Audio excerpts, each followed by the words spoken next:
गुरुदेव के प्रति श्रद्धा होगी तो श्री स्वाभाविक मुंह से निकलेगा। ये वैसे नहीं, एक सज्जन थे तो अपने गुरुजी से बोले अपना फोटो दे दो महाराज। गुरुजी बोले हमारे फोटो क्या करेगा, घर में नहीं है। घर में तो है, फिर दुकान पर लगाना है। गुरुजी बोले दुकान पर क्यों, भक्ति अधिक। नहीं, भक्ति की बात नहीं माना, भक्ति के लिए तो घर में है फोटो, फिर दुकान पर फोटो क्यों लगाना चाहता। अब गुरुजी आप तो जानते हो कई चीजें बेचनी पड़ती, झूठ सच बोलना पड़ता है, तो कसम खाने के लिए चाहिए कि गुरुजी कसम। ये हमारी भावना। गुरुदेव की महिमा भगवान से भी अधिक है। इसीलिए वाल्मीकि जी कहते हैं, राम जी तुम ते अधिक गुरु ही जिय जानी, सकल भाय से वही सन्मानी। यह तो सही है कि बिनु गुरु होए कि ज्ञान, बिना गुरुदेव के ज्ञान नहीं होता, लेकिन प्रश्न एक है कि यह ज्ञान प्राप्त किन्हें होता है। श्रद्धावान लभते ज्ञानम, श्रद्धावान को ज्ञान की प्राप्ति होती है। और तो बड़ा मुश्किल है। कई लोग कहते हैं क्यों भाई दीक्षा ली नहीं, क्यों कोई पक्के गुरु ही नहीं मिलते। अभी तो ढूंढ रहे हैं कोई पक्के गुरु मिले। अब विचार करो, जब यही गुरु जी को ढूंढ रहे हैं तब यही गुरु जी हुए। अरे गुरु को जो पहचान सके, ढूंढ सके, उसकी योग्यता कितनी बड़ी होगी। भगवान से प्रार्थना करो ऐसे गुरुदेव से मिला देंगे, फिर ऐसी श्रद्धा रखो, कल्याण हो जाए।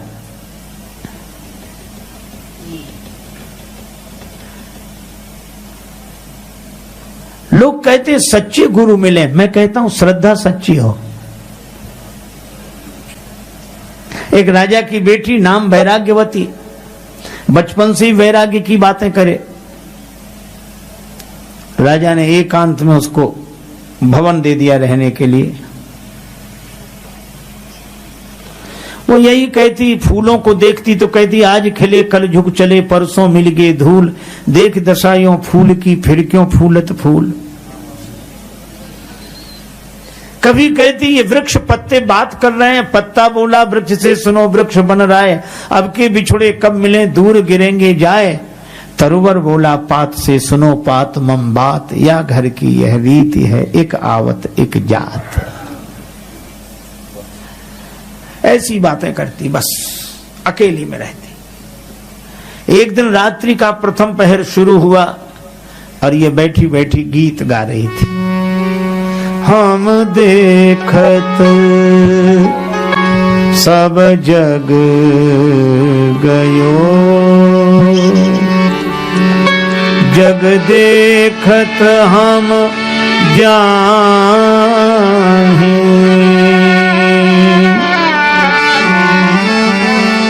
ऐसो सद्गुरु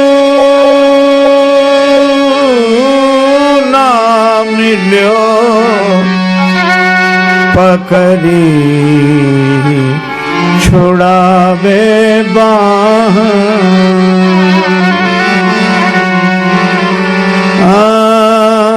रहना नहीं देश बिराना है, रहना नहीं देश बिराना है, रहना नहीं देश बिराना है। यह संसार नाव कागज की, यह संसार नाव कागज की, बूंद पड़े भूल जाना है, बूंद पड़े भूल जाना है, रहना नहीं देश बिराना है, रहना नहीं देश बिराना है,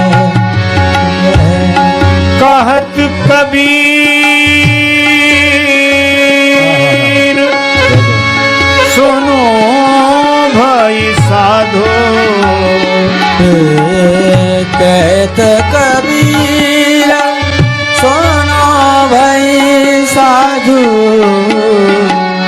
सदगुरु नाम ठिकाना है, सदगुरु नाम ठिकाना है। मोह लागी लगन गुरु चरणन की, मोह लागी लगन गुरु चरणन की, मोह लागी लगन गुरु चरणन की, मोह लागी गुरु चरणन की। ऐसो सदगुरु ना मिले। ये गीत गा रही थी वैराग्यवती, उसके भवन के पीछे एक चोर नकब लगा रहा था। उसने सुना कि इस राजकुमारी को तो सदगुरु की आवश्यकता है। वो बाबा जी बन गया। बाबा जी होने में कठिनाई, बनने में कौन सी कठिनाई। घर में हुई खटपट, चलो गुरु जी के मठ पर। गुरु जी ने काटी चोटी, मांग का बेटा रोटी, बन गए। को बढ़िया मिले, लोग कहें महाराज, तो बनने में क्या कठिनाई, बन गए। और बाबा जी बनकर सदगुरु रूप बनाकर वैराग्यवती के सामने। वैराग्यवती ने देखा नारायण हरि कर रहे हैं, कोई रात्रि के समय।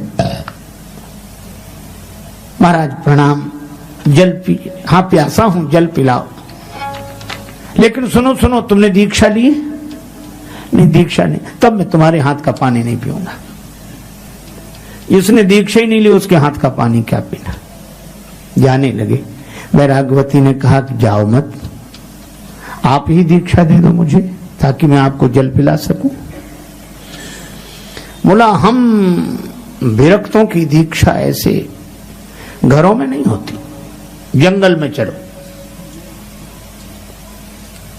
वैराग्यवती ने कहा कि मेरा तो कल्याण हो, मैं जंगल में चलने को तैयार हूं। अच्छा अच्छा ठीक है, अपने आभूषण, रुपया, पैसा, गहना, जीवर सब रख लेना। राजकुमारी ने सब रख लिया और संत के साथ चल दी। उस तथाकथित संत के साथ, जो संत था ही नहीं।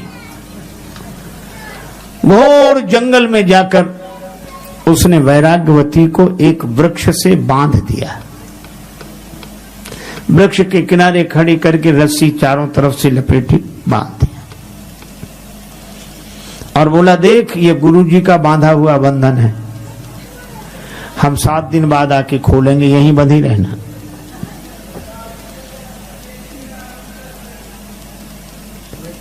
हो सकता है हम जल्दी आ जाएं, परसों ही आके खोल दे। ठीक है गुरुदेव। और वो सब रुपया, पैसा, गहना, जीवर सब लेके चला गया। अब वो काहे को आने वाला था,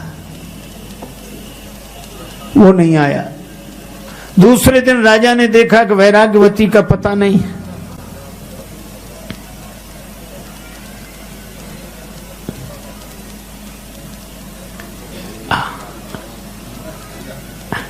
विराजे विराजे महाराज।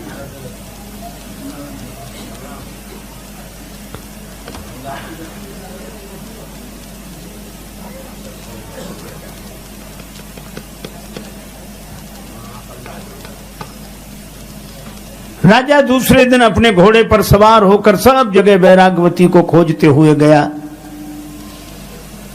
वृक्ष से बंधी हुई बेटी को देखकर कहा कि बेटी तुम्हें ये कौन बांध गया है? वैराग्यवती ने कहा कि मेरे गुरुदेव ने बांधा है। राजा ने कहा पगली, गुरु लोग ऐसा नहीं करते। कोई छद्म वेशधारी तुझे ठग कर गया है, ला मैं तुझे बंधन से मुक्त करूं, घर चल मेरे साथ। वैराग्यवती ने कहा पिताजी आपको प्रणाम है, पर गुरु जी का बांधा हुआ बंधन नहीं खुलवाऊंगी। राजा ने बहुत समझाया, नहीं मानी तो कहा बंध ही रहे। राजा भी चला गया। 2 दिन हो गए। भगवान नारायण का आसन डोलने लगा। नारद जी से कहा पता लगाओ। नारद जी आए, जो देखा कि ये बंधी हुई है, अरे नारायण नारायण करते हुए, बेटी किसने बांधा तुम्हें? मैं तुम्हें बंधन से मुक्त कर देती हूं, मुझे जानती हो? प्रणाम किया बेटी ने। आप देवर्षि नारद हैं, मैं प्रणाम करती हूं। अरे तुम्हें कोई ठग बांध गया, मैं खोलता हूं, मुक्त हो जा। महाराज आप देवर्षि हैं, मैं प्रणाम करती हूं, लेकिन गुरुजी का बांधा हुआ बंधन नहीं खुलवाऊंगी। अरे गुरुजी, काहे के गुरुजी तुम्हें बांध कर चले गए? उनके बंधन की यही तो महिमा है कि तीसरे दिन ही आपका दर्शन हो गया। अगर वो न बांध कर गए होते तो आपका दर्शन होता, और वो न माने। नारद जी गए भगवान के पास कि प्रभु चलो। भगवान स्वयं आए, भगवान नारायण चतुर्भुजी रूप। मंद मंद मुस्कुराते हुए भगवान ने कहा कि बेटी, मैं भगवान नारायण हूं, मैं तुम्हें बंधन से मुक्त कर देता हूं। मेरे दर्शन के लिए ही सारी साधनाएं की जाती हैं। तुम्हें जो बांध गए वो अच्छे व्यक्ति नहीं मालूम होते, मैं तुम्हें बंधन से मुक्त कर देता हूं। पर वैराग्यवती बोली, प्रभु क्षमा करें, आपका दर्शन हुआ, आपको मैं बार बार प्रणाम कर रही हूं, पर गुरुदेव का बांधा हुआ बंधन तो उन्हीं से खुलवाऊंगी। भगवान भी हार गए। नारद जी से बोले, नारद जी इनके गुरु जी का पता करो कहां है। नारद जी ने कहा कि प्रभु क्या ठिकाना? बोले कहीं ना कहीं नकब लगाते हुए मिल ही जाएंगे, ढूंढो। नारद जी गए, सचमुच वो एक घर के पीछे नकब लगा रहा था। तब तक नारद जी ने कहा नारायण नारायण, चौंक कर देखा। नारद जी मुस्कुराए, बोले चलो भगवान बुला रहे हैं। बोले हमें और भगवान बुलाए? मैं तो जन्म का चोर हूं। नारद जी ने कहा कि वो जिस शिष्या को बांधा है उसे बंधन से मुक्त करो। भगवान वहीं खड़े हैं। बेचारा सकुचाता हुआ आया, सिर नीचे किए, भगवान को प्रणाम किया। भगवान बोले, गुरुदेव शिष्या को बंधन से मुक्त करो। बेचारे ने लजाते हुए बड़े संकोच से रस्सी खोली, पर वैराग्यवती जैसे ही अलग आकर खड़ी हुई, उसने हाथ जोड़े। किसके? का गुरु गोविंद दो खड़े काके लागू पाए, और बलिहारी गुरुदेव की जिन गोविंद दिए मिलाए। यह है वैराग्यवती की सच्ची श्रद्धा। तो गुरुदेव की महिमा तो अपार है, लेकिन अगर सच्ची श्रद्धा हो तो द्रोणाचार्य से एकलव्य बाण विद्या द्रोणाचार्य की मूर्ति से सीख सकते हैं। तो गुरुदेव के प्रति सच्ची श्रद्धा जीवन में क्या चमत्कार नहीं करती। इसीलिए श्रद्धावान लभते ज्ञानम। पर इस कथा का उद्देश्य यह नहीं है कि गुरु ऐसे ही होने चाहिए। अपनी श्रद्धा सच्ची होनी चाहिए, और भगवान की कृपा से हमें गुरुदेव मिले।